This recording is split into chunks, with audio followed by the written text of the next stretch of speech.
বলিউড ইন্ডাস্ট্রিতে শটগান বললে সবার প্রথমে যে অভিনেতার নাম মাথায় আসে তিনি শত্রুঘ্ন সিনহা।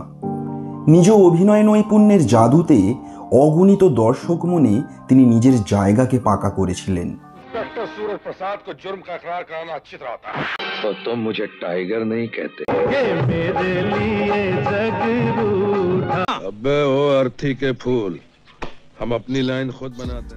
1970-এ মুক্তিপ্রাপ্ত দেব আনন্দের ছবি প্রেম পূজারীর মধ্যে দিয়ে প্রথম হিন্দি ছবির দুনিয়ায় পা রাখেন শত্রুঘ্ন সিনহা। যদিও 1969-এ শাহজান ছিল ওনার প্রথম মুক্তিপ্রাপ্ত ছবি, কারণ প্রেম পূজারী দেরিতে মুক্তি পায়। ক্রান্তি, কালীচরণ, বিশ্বনাথ, নরম গরম, দোস্ত প্রভৃতি জনপ্রিয় বলিউড ছবিগুলিতে একাধিক চরিত্রে অভিনয় করতে দেখা গিয়েছিল বলিউডের এই বর্ষিয়ান অভিনেতাকে। Filmfare lifetime award, IIFA award সহ একাধিক পুরস্কারে তাঁকে ভূষিত করা হয়।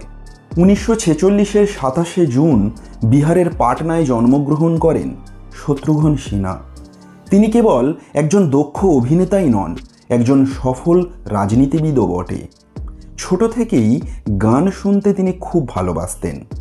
দু একটি ছবির জন্য প্লেব্যাকও করেছেন তিনি।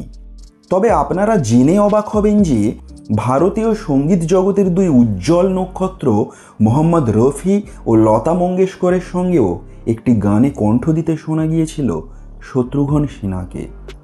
1974-এ মুক্তি পেয়েছিল দুলাল গুহ পরিচালিত জনপ্রিয় বলিউড ছবি দোস্ত। এই ছবিতে মুখ্য চরিত্রে অভিনয় করতে দেখা যায় ধর্মেন্দ্র ও হেমা মালিনীকে। ছবিটির সঙ্গীত পরিচালক ছিলেন লক্ষ্মীকান্ত প্যারেলাল এবং গীতিকার আনন্দ বক্সি। এই ছবিতে মোট 4টি গান ছিল, যেগুলি গেয়েছিলেন ভারতের 3 মহান শিল্পী কিশোর কুমার, মোহাম্মদ রফি এবং লতা মঙ্গেশকর।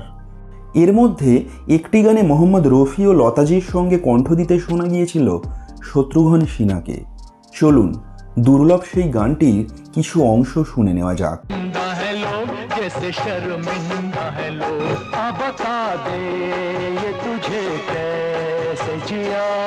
जाता है तो बादशाह खुदा जिससे डरता है अपन, और इस गरीबी में बड़ी मौज करता है अपन।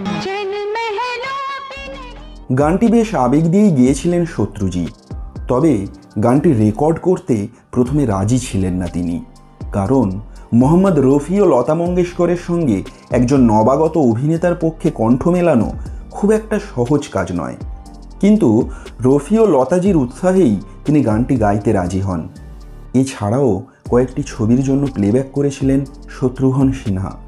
আপনারা আগ্রহী থাকলে কমেন্ট করে জানান, এবং ভিডিও ডেসক্রিপশানে আমরা শত্রুজির গাওয়া সম্পূর্ণ গানটির লিঙ্ক দিয়ে রাখলাম, আপনারা চাইলে শুনতে পারেন।